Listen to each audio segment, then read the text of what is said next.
When we talk about the powerhouses of modern computing, names like NVIDIA often jump to mind, especially with their dominance in AI and graphics. But to truly understand how we got here, how these incredible advancements became possible, we need to look back, way back, to the fundamental war that built the very bedrock of our digital world. This isn't just about silicon and circuits, it's about a rivalry so intense, so transformative, that it essentially shaped every computer you've ever touched. It's the story of Intel and AMD, and how their clash accidentally paved the way for the future.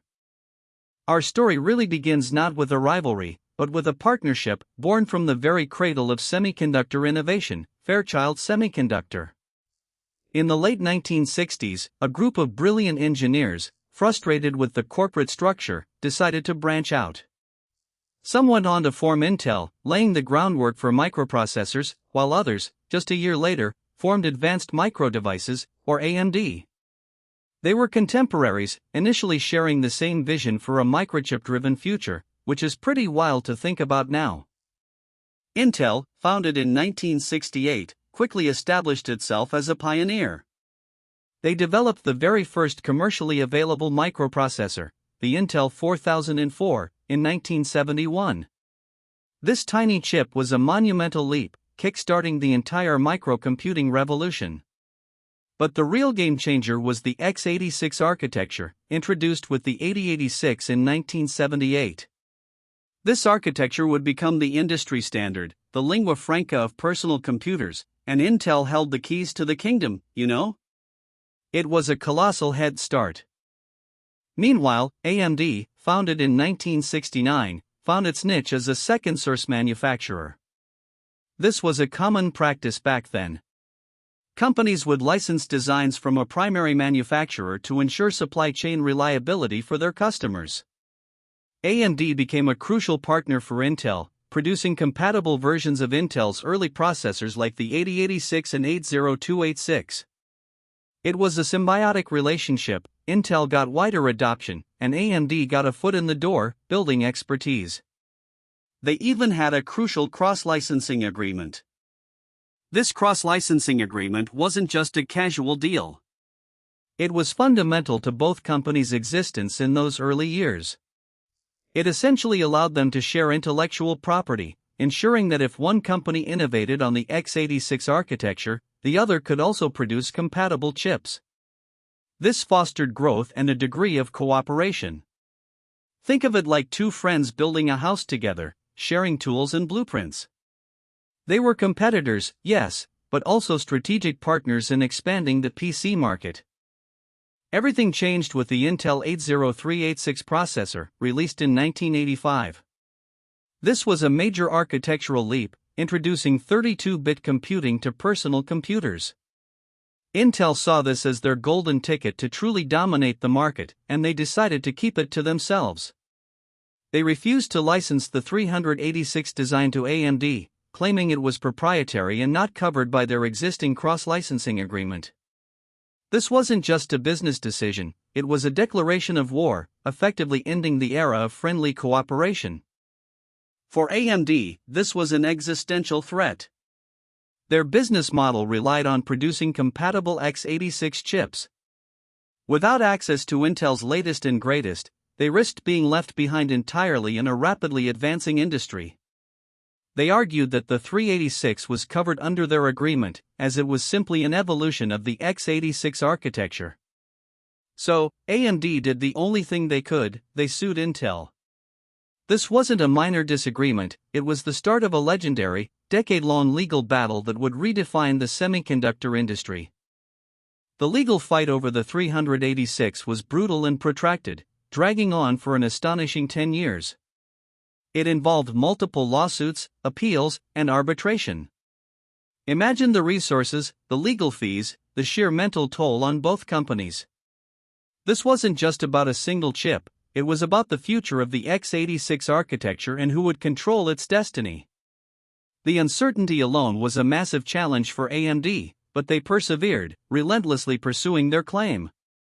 Finally, in 1995, after a decade of legal wrangling, a settlement was reached.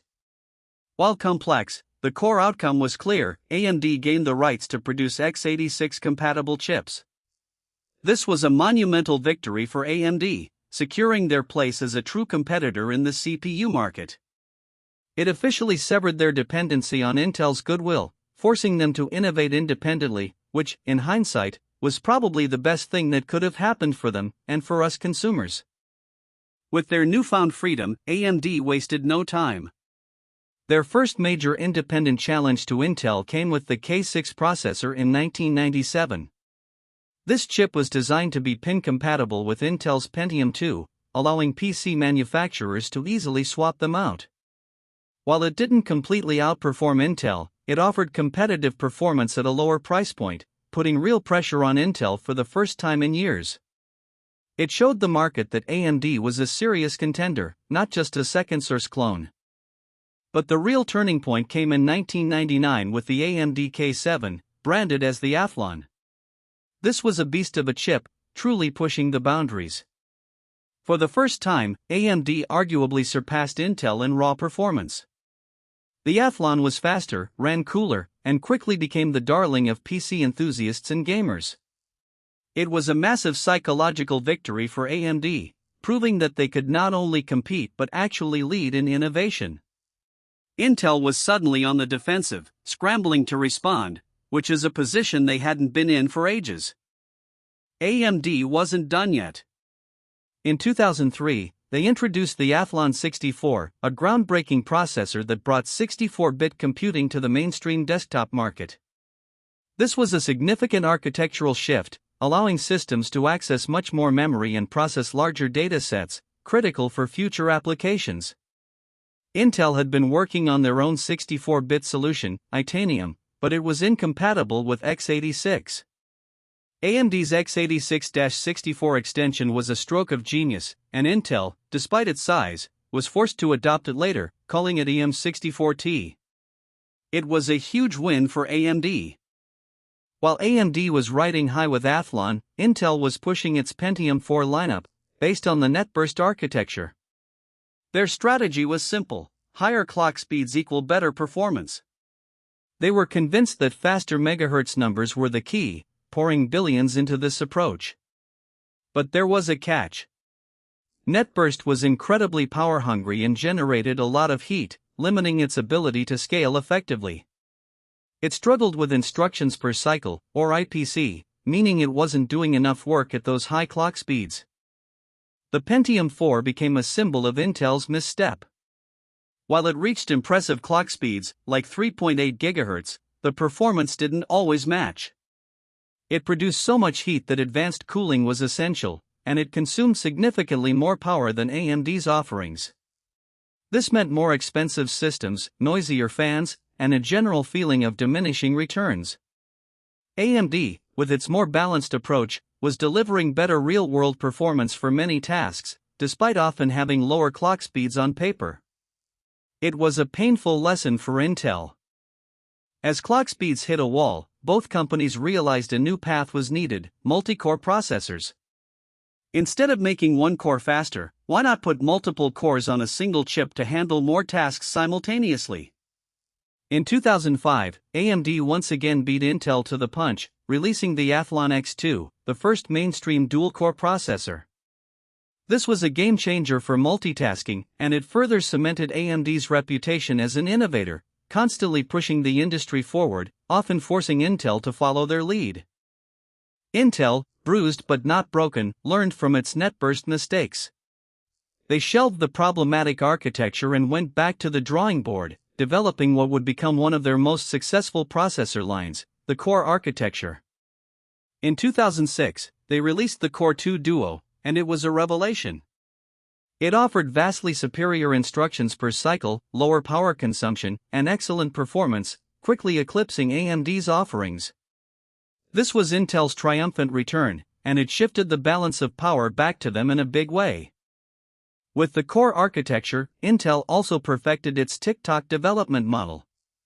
A tick represented a die shrink, making transistors smaller and more efficient, while a tock represented a new microarchitecture. This systematic approach gave Intel an incredible manufacturing advantage, allowing them to consistently shrink their process nodes and improve efficiency. They were relentlessly iterating, creating a powerful engine of innovation that AMD found incredibly difficult to match. It felt like Intel was simply too big, too well-resourced. Following the success of Core 2 Duo, AMD entered a challenging period. Their attempt to counter Intel, the bulldozer architecture, released in 2011, unfortunately fell short. Bulldozer suffered from high power consumption and poor single-threaded performance, making it uncompetitive against Intel's Core i-series processors.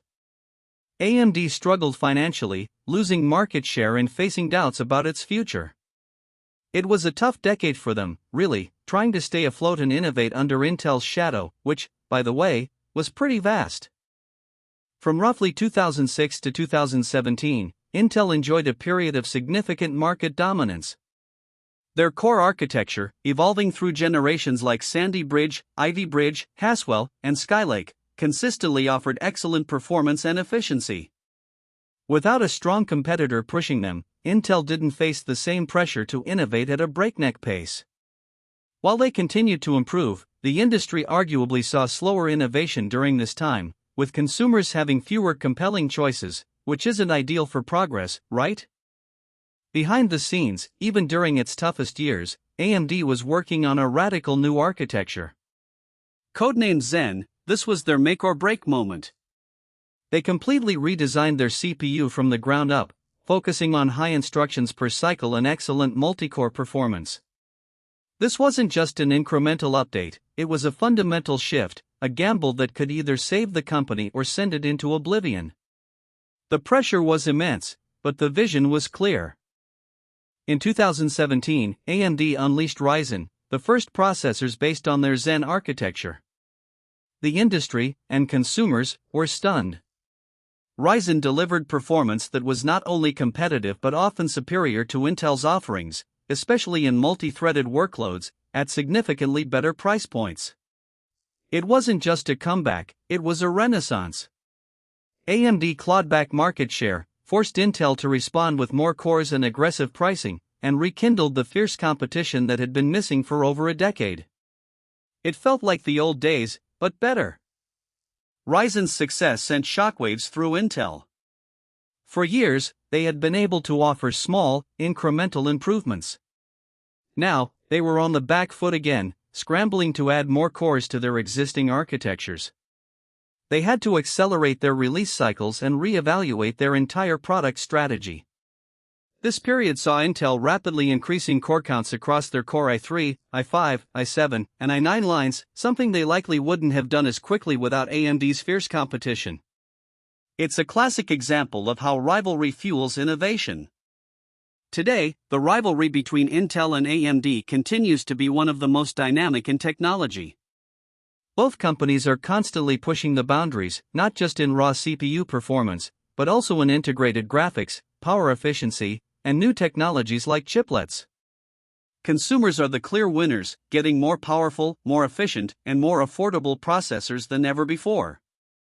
This relentless back-and-forth ensures that neither company can rest on its laurels, constantly forcing them to innovate, which is just fantastic for everyone. Think about the clear cause and effect that runs through this entire story. Intel's initial dominance led to AMD's struggle and the legal battle. That battle, though costly, granted AMD independence, forcing them to innovate. Their breakthroughs then challenged Intel, pushing them to new heights. Each move, each decision, created a ripple effect that shaped the next generation of computing.